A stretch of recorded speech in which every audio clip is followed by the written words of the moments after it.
From all outward indications, the company was doing well. People seemed to be working hard. People were busy. I would even say they were very busy. On the outside, things looked like they were really going fine. But internally, things weren't working well. And me and my team came into this organization to do an evaluation. And what we discovered is that a lot of the people in this organization were busy. They were even working hard, even many working long hours, but they weren't being productive. You see, there's a huge difference between busyness and productivity. And so what I want to talk to you about is transitioning your organization from a busy culture to a productive culture. Because productive cultures produce success. Productive cultures produce results. Now, the first thing a leader needs to do is to communicate a clear and compelling vision. You know, there's this ancient saying that says, without vision, people perish. Now, that's a 3,000 kind of year-old statement almost, but it's still true today. Unless people know where they're headed, unless people on your team or in your organization know where you want to go, unless you've accurately described what a win is, if they don't know that, productivity is going to slow down. Let me give you a word picture to help you understand this. You know, when you're driving your car and you go over a speed bump, it's kind of irritating because it is intentionally put there to slow you down. Well, one speed bump is fine, but 2 or 3 or 4, it starts to get kind of irritating, doesn't it? Well, that's what a speed bump is meant to do.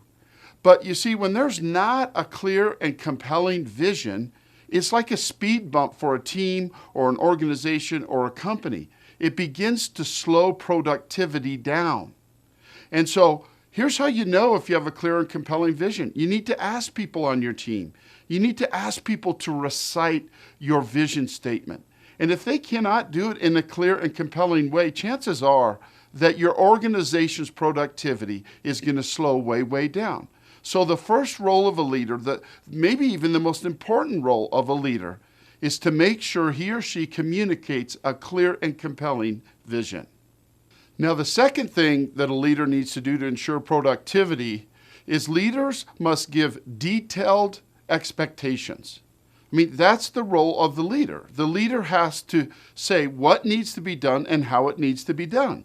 When leaders don't give detailed expectations, people don't really know what is expected of them. And again, their productivity slows down. I remember when I was in college, I had this professor. He was intelligent, gifted, bright, really had great mastery of the subject.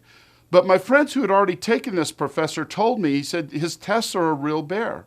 And the reason they're a bear is because you're not going to know what he expects on the test. He doesn't give clear expectations on what you should study. And sure enough, I studied hard and I sweated hard to be prepared for the test, but it was hard to succeed on his test because I didn't know what he expected. You see, in teams or organizations or companies, if the leader hasn't really given defined expectations, those underneath his or her leadership, they don't really know for sure what they should do. And so there's this thing that's really important. When there's not clarity of expectation, that there's going to be a slowing down of movement and productivity in the organization.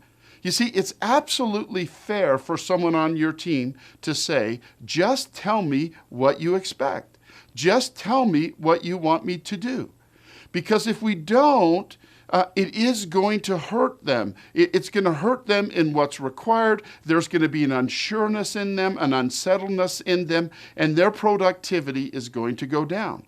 So good leaders learn this. They learn to be not only clear and compelling about the vision, they also learn to give well-defined expectations. Now, here's the third thing that leaders need to do to ensure productivity. Leaders must inspect what they expect. Now, I just shared with you that a good leader has clearly defined expectations, but that's only half the coin. The other side of the coin is to inspect what you expect. And the reason this is so important is that all of us need accountability. All of us need measurement to let us know how we're doing. Because the truth is, our human nature is going to gravitate many times to what we want and not always what the team needs, to what we enjoy and not always what the organization has to have happen. It's just human nature that we gravitate to these things.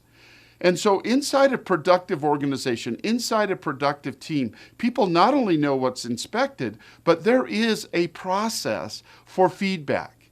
And leader, this is your job. This is one of the most important things you do, is you sit down with your team members and you give them feedback as to how they are doing. You inspect what you expect. And when you do that, that kind of healthy supportive accountability will actually help them be more productive.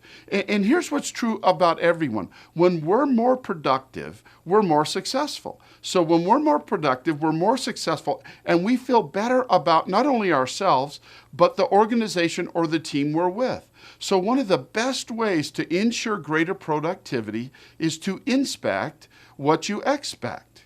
And so let's recap really briefly.